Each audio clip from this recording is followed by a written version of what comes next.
Greetings, CBC, and welcome to this week's Sunday warm-up. I am sitting at really one of my first offices, a little different bookshelves behind me, at the library at Malone University. 29 years ago, I started as a student here. I'm here today visiting my daughter, kind of hanging out with her this morning, and came to do some work on my sermon while she's in class.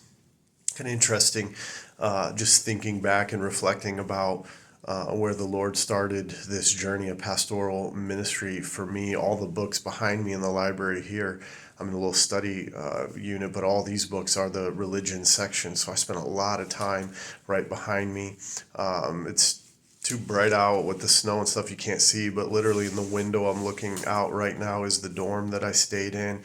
And so it's just been really neat thinking about where the Lord started this journey for me of study and warming up, getting ready for teaching and preaching the word, and just how that journey has shaped. Interesting also, I started this morning at Starbucks and grabbed a coffee for myself, for my daughter, and just was doing some work there in a very different environment.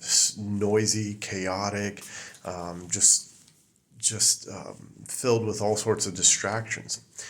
And then I come here and it's quiet and there's something about that getting away from the noise that is so fitting with the text that we're going to be looking at this week. I'm talking a little quieter because I'm in a library. And so it's just so fitting about being still and getting away to be with the Lord. Reminding me of Jeremiah chapter 6, verse 16, where God speaks through the prophet Jeremiah and says, you're at a crossroads, and stop what you're doing. This is my kind of loose paraphrase of it, but stop what you're doing and ask for the ancient pathways. Go back a little bit and get alone, be with the Lord. What are those ancient pathways? Stop, slow down, rest, get into scripture, get into prayer. And so it fits very much with what we're looking at this Sunday with John chapter 15, and a main theme of abiding in the vine. Abide, abide, abide, remain. You're going to see that a lot, abiding.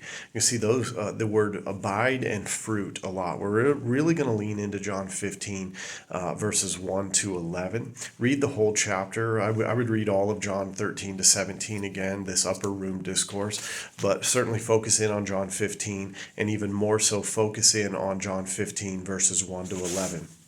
Now, I do have a number of side references, but for this week, I'm not going to give them to you before Sunday. What I rather want you to do is start thinking about some of the things I've been wrestling with and will continue to wrestle with this week as we prepare. And then some of the side verses, they'll be in the notes that you'll get this Sunday, and I'll obviously give them to you there.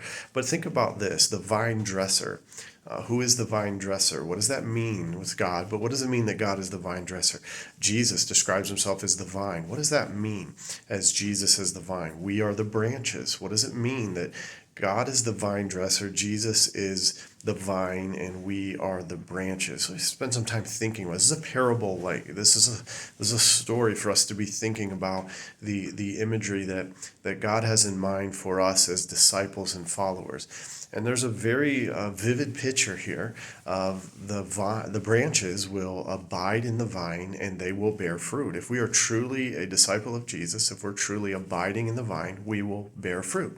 So here's my questions that we're going to wrestle with this Sunday.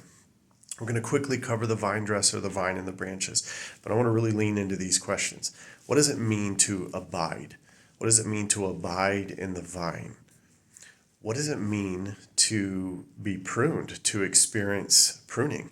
The text tells us that if we are bearing fruit, then those of us that are bearing fruit, he will prune so that we would bear more fruit. So what does it mean to be pruned?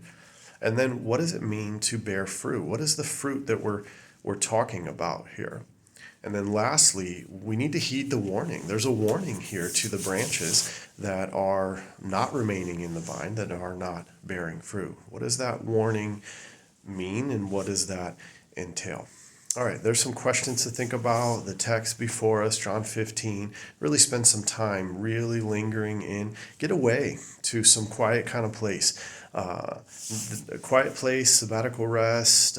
It's not a day off. It's something deeper than that. It's a real intentional purposefulness to get away and to commune with the Lord and to be alone with the Lord. I really encourage you, and alongside our warming up and preparing in our studies this week, spend some time getting away, being alone, being in the quiet, really communing with, praying to God. Let's begin as we warm up this week to actually practice what it is that we're going to be studying. So that's it. God bless you guys. Have a wonderful week. Enjoy some space alone with the Lord, some time warming up, being prayer together for one another. So looking forward to Sunday as always. God bless you. I'll see you soon.